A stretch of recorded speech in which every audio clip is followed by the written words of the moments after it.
আনন্দ সংবাদ, আনন্দ সংবাদ, আনন্দ সংবাদ।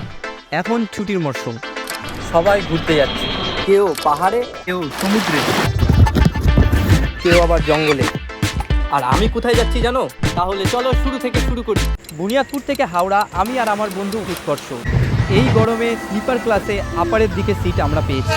আর ভাগ্য আমাদের এতটাই ভালো যে কোনো হাওয়ার উৎপাত ছিল না, বাদবাকি সবই ছিল। সকালে হাওড়াতে এসে সোজা বাস ধরে চলে আসি নিউ টাউনে, সৌম্যদীপ রায়ের ফ্ল্যাটে। রাতে আমাদের তেমন ভালো ঘুম হয়নি, সেই জন্য এসে সোজা ঘুম। আর কলকাতায় এসে সর্বপ্রথম আমি যেটা বুঝলাম, ট্রেনে যতটা গরম ছিল তার থেকে বেশি গরম এইখানে। সেই জন্য সন্ধ্যায় বেরোনোটাই সব থেকে ভালো উপায় হবে আমাদের। আমরা এখন যাচ্ছি নিউ টাউনের হাঁটার রাস্তা, মানে ওয়াকিং স্ট্রিট দেখতে। আমি এই রাস্তার সাংস্কৃতিক ঐতিহ্যের একটি অবিশ্বাস্য প্রদর্শনের হোঁচট খেয়েছি। এই অঞ্চলের বিভিন্ন অংশের গ্রামবাসীরা তাদের অন্যান্য ঐতিহ্যের নাচ এবং প্রদর্শন করতে একত্রিত হয়েছে। প্রতিটি গ্রামের গল্প বলছে। সুন্দর হস্তশিল্পের মৃৎপাত্র থেকে শুরু করে জটিল বোনা কাপড় পর্যন্ত কারুকাজ সত্যি আশ্চর্যজনক।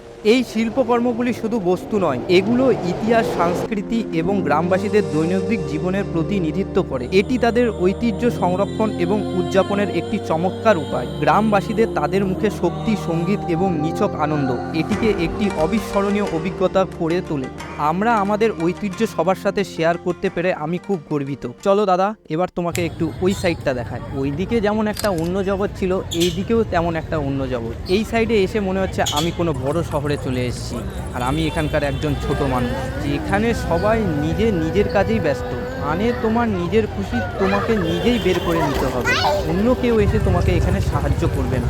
এটাই তো জীবনের একটা বড় সংজ্ঞা আমি এখানে এসে বুঝতে পেরেছি। এটার জন্য আমি ধন্যবাদ জানাতে চাই সৌম্যদীপ রায়কে।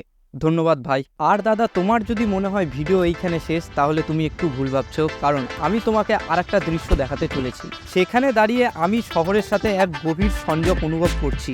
এই ধরনের মুহূর্তগুলি আমাকে প্রতিদিন সৌন্দর্যের কথা মনে করিয়ে দেয়, যা আমাদের চারপাশে বিরাজ করে যদি আমরা একটু সময় নিই। দেখুন, যদি তুমি কখনো সুযোগ পাও, তোমার শহরটিকে একটি নতুন দৃষ্টিকোণ থেকে দেখার জন্য কিছুক্ষণ সময় নিও।